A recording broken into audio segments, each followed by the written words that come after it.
So welcome back to the Hive. We had a little bit of a foray out into Clubhouse, but we've decided to come back home and do this in a video format on Zoom so that we can all see each other, which is much more fun anyway. So welcome back. And today we're going to be talking about toxic cultures. There's been quite a little bit in the press over the last few days about that. So we're going to be talking about toxic cultures, how they come about, how do we know when we've got one, how can it be that organisations that are applauded and lauded as being the absolute pinnacle of a great place to work can actually have something pretty hideous going on behind the scenes. How does that happen? How do you deal with it when it does? So lots to talk about. We've got our usual Hive panel to debate. We've got Cathy Brown, we've got Lorna Leeson, and we've got Jo Dodds with us today. And we're going to kick off with just a few openers really from each of us. So let's start with you, Cathy. What was your take from the coverage we've seen? Well, I think it's been really interesting looking at the response of the various leaders. So we're not just talking Brewdog over the last 2 or 3 weeks.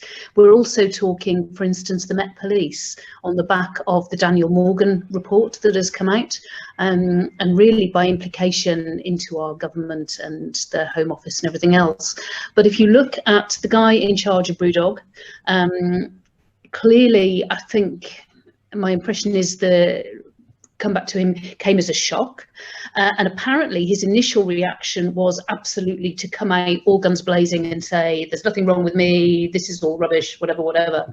And whatever happened internally, something calmed him down enough for, I think, common sense to prevail, and he actually came out with what felt like a fairly sincere apology and the promise to work out what he'd been doing wrong and to do better. You look at the Met Police and we have nothing of the sort. I mean, we have a denial that anything is wrong. We have an insistence that what was happening was down to singular people rather than the culture. And to me, that attitude is far more damaging and creating of distrust. I mean, if you're a decent police officer, how do you feel working in an environment where the leader of that organisation will not acknowledge that their behaviour is at fault? So kudos to Brewdog, I think, for doing the right thing. We've got some organisations there which really need to understand how their behaviour is perceived and the damage that it's doing to their organisations. Thank you. And Lorna, let's turn to you. What's been your take on all of this? I think this is a trap that any organisation could fall into. So it's very easy to look at and think, oh yeah, Met Police, and I'm not going to do my Superintendent Hastings impression at this point, but we all know it's on the tip of our tongue. So it's very easy to look at that, or to look at Brewdog and think, oh, big brands, you know, big institutions, with a certain kind of culture, of course they can fall into this trap, and you can other it and think as a leader of a business, that's never going to happen to me. And actually the ingredients of all of this are absolutely there in every business that I've ever worked in or with. You know, the potential for this is there. So, you know, if you think about Cathy's point about leaders having invulnerability, so responding to feedback or criticism with defensiveness or denial, that's something that we make it very hard for leaders to be vulnerable and to say, I've got it wrong, right? Cancel culture makes it even harder to do that. So it's no wonder that leaders come out on the defensive because of what's at stake. I think also the balance of power, being able to speak truth to power and stuff like this bubbling underneath and then being a surprise to people at the top.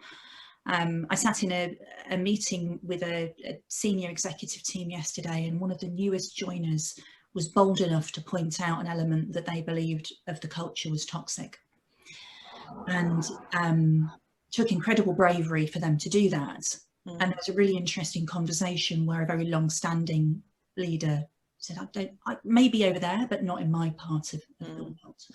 And another leader was brave enough to call BS on it, and actually said, I'm going to call BS on it. But those kinds of conversations are really courageous ones for leaders and organisations to have, and that's not something that many organisations are great at. Yes. Jo Dodds, your thoughts? Couple really. One of them, this just reminds me, thinking about that whole vulnerable piece, back to the Engage for Success research around chief execs and engagement years ago that we launched, that I'm sure you're all aware of, and a lot of it was about, you know, leaders are expected to go out there and lead and be, you know, the person who knows everything and not vulnerable, and that's the really hard bit, and obviously it continues to be so. And as you say, Cathy, the way that Brewdog have responded, it's, you know, it's great to see that they got through and took it on the chin, sort of thing. But I think, you know, actually quite an off-piste comment as well. I really hope this doesn't stop organisations talking about themselves. We struggle in Engage for Success to get people to share case studies, to share real life examples of how things are happening and what happens and how they do things and everything else. And I remember, Jo, a few months ago, you were at it must have been a year ago, you were at an event and there was somebody who'd been speaking and, you know, waxing lyrical about their organisation. I remember you coming back saying, that's not what I've heard, you know, that's not the experience that other people have said. And, you know, there's, as you know, Lorna says, there's always that opportunity for being different views, and we know there's often a gap between the very senior leaders and the rest of the organisation, and nobody really wants to bridge that gap for them, or maybe sometimes they don't want to hear it. But I just hope that this sort of stuff doesn't stop people talking about what's happening in their organisation, albeit with this is what we're going to say, is this how you really feel, you know, having those sorts of internal conversations as well as the external ones. But, you know, I don't want organisations to sort of hunker down and stop sharing, because that's how everyone learns from these things, isn't it?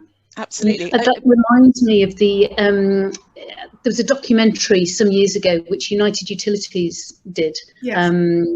And the degree of trust that they put in their staff to be open and honest on national television about the experience of working for that organisation was phenomenal. And that just illustrated, I think, at every level how good that culture was, because they really were. They didn't block access to anything. They told the staff to be completely honest. They had TV cameras in and they filmed it. And it was that trust that they would come out of it okay, I thought was incredible. And that, I think, trust is something that's missing in these toxic cultures. Yeah, I think what you've all been saying, and particularly the point you've just been saying, Jo, about you know, leaders are encouraged to sort of lead and you know, be all sort of assertive and have got all the answers.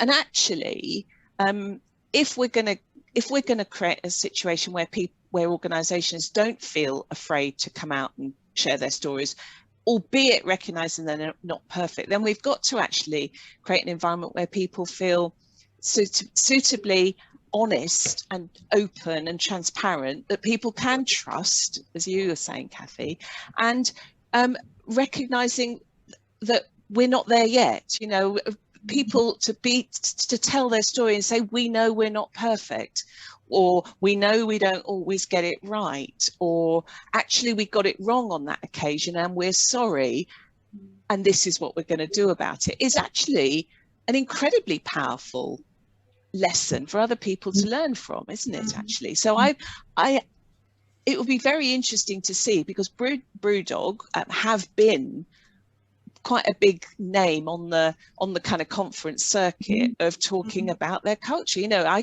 I've lost track of the times I've cited them as an example of people that do this stuff brilliantly, and I've heard other people doing the same thing, and you think maybe, just maybe, actually the value is not to disappear off the face of the earth, but to actually come out and say, even we got it, you know, we got it wrong, and these are the lessons we learned from it. Yeah. I mean, in the short period between the story coming out and the official response from Brewdog, as a Brewdog customer, I was really disappointed, and it made me feel that I would not buy Brewdog products. So I had a real visceral response to it, because of what we do and because we understand how important these things are. And the apology did turn me around, in the sense of coming back from that very, I will never buy Brewdog again.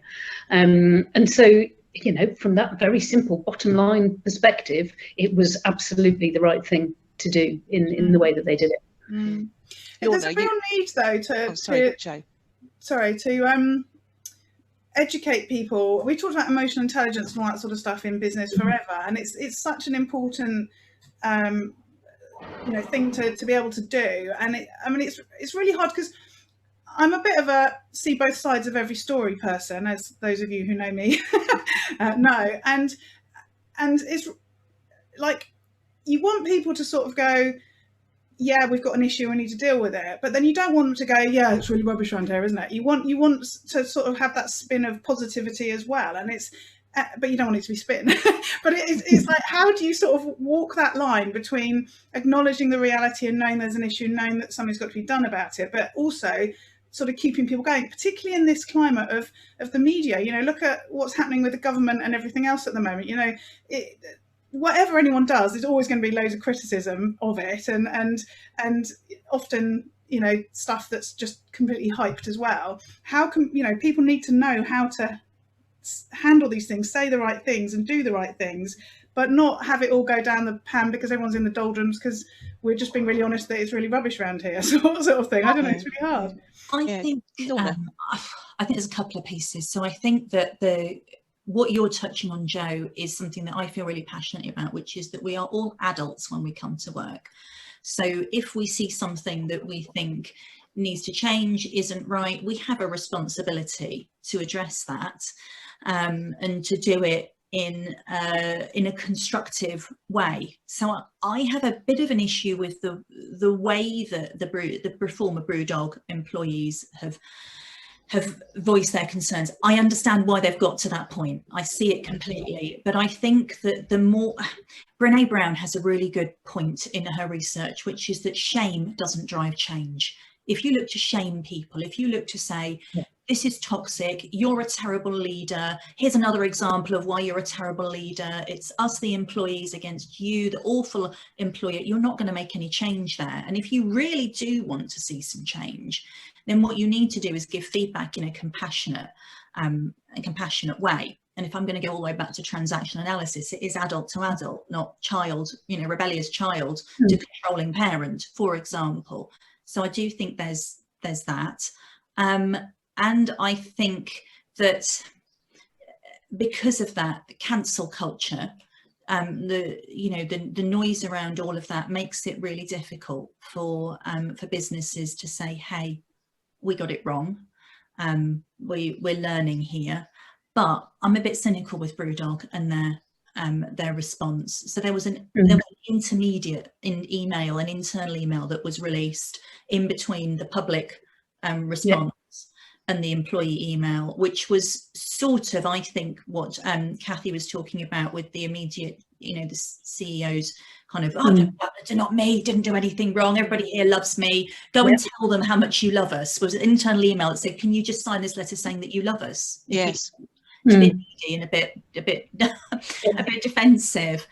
And so I still think that response came from the marketing and PR team rather than the people who really do understand culture. And I put this question out before we recorded today to my Twitter networks. They were talking about Brewdog, what insight have you got? And Lee Lam, who works with startups, said this is the problem that, and they're 14 years old, they're not a startup, but actually that can continue. When you lead on culture from a marketing and brand and communications point of view, but you don't address really building the behaviours to the culture to really live and breathe, and for that congruence to happen, that gap will just get bigger and bigger if you treat it as a marketing exercise. And I am nervous that what's happened is that it's been finessed. I don't know how much true learning has happened in that gap. I hope there's true learning to come, but I don't think I think that's marketing finesse. Yeah, it's interesting. So if we take that point, I mean, from the point of view of those of us who are very much involved with Engage for Success, that's the fourth enabler of an engaged workforce, that there should not be a say-do gap between what you say you are and what you actually are. And, I'm a great fan, as you will all know, of the importance of having one brand inside and out, and that what you project externally, your values externally are supported internally with your culture, but they have to be with the behaviours that are lived on a daily basis by everybody, and that's where people struggle. That's where the job often stops. We've defined the values and got some behaviours, that's fine, now we've done our bit. Well, actually that's just the beginning, isn't it?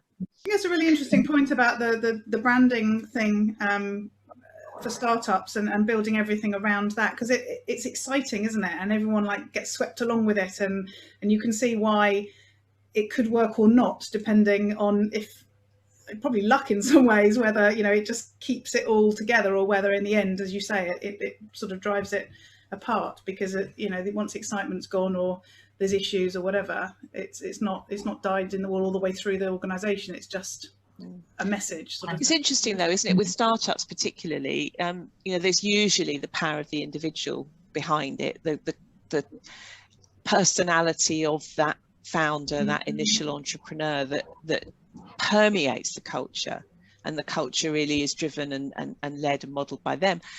So it's interesting to see to what extent this culture that we're talking about actually began to set itself up as somehow separate from the CEO, and how much of it actually is sort of, you could draw the line right back to him. I mean, it's so easy, isn't it, for people to do, I think it was you, Lorna, saying people go into denial, and Cathy was talking about it with the Met, that sort of glib response, that glib instant response, oh, it's just a few bad apples. It's not here, it's not us, it's just a bad apple or two. That's yeah. I've got a few wrong uns. I mean, how dismissive.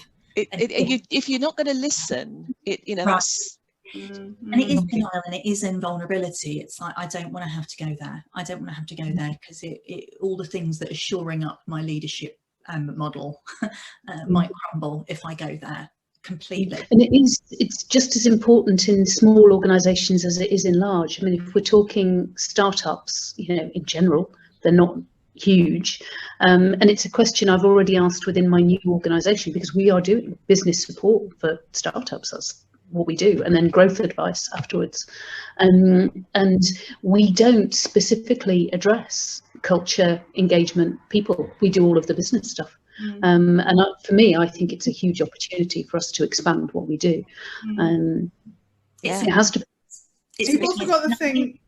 Sorry. I think typically investors don't ask for that, right? When they're looking to invest, they don't ask for you to show the plan around that, but they are more and more. So all the way up to large corporations with environmental, social, corporate governance requirements. Investors are asking for you, so those in stakeholders are asking for it, your customers are asking for it, to Cathy's point, and the wider society is asking for it. So you actually have to build it into your business model from day one. You really do. I mean, picking up on Cathy's point about your initial response as a Brewdog customer was to think, I'm not going to buy your product again.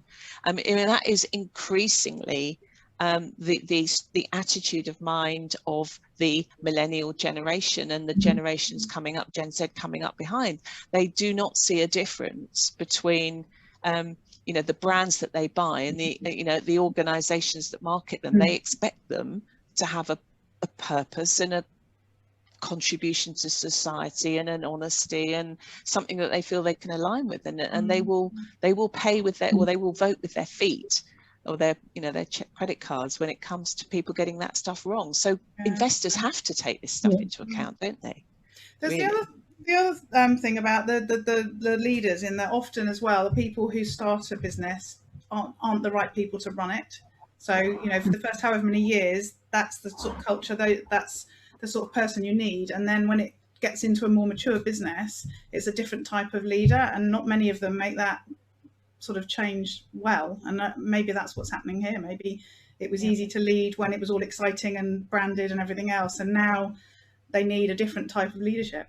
I think there's a third thing at play as well, which is so I do think that it's a perfect storm of that kind of leader and the invulnerability and denial. And then what's coming out now, and what the employee note was in response to, was just a broader culture in the brewery and hospitality industries. There are lots of examples of misogyny and anti-LGBTQ behaviour in the brewery industry, and there are social media accounts covering this. So I think there are some shifts in stuff that's always been accepted as, oh, it's just the way it's done around here, it's just how it is in a brewery or in a bar.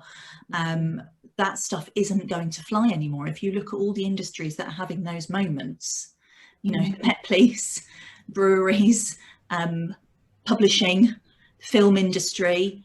If you are an industry where actually for a long while it's been, that's just advertising, it's just how you do things, the day is coming where the generations who are coming through are probably not going to accept it. They're not going to turn a blind eye or brush it off. No, indeed. And that is a lovely way, I think, to conclude. So our final statement there from Lorna. Thank you very much. And Jo Dodds, Cathy Brown, Lorna Leeson, thank you, and thank you for listening. Bye-bye. Bye-bye.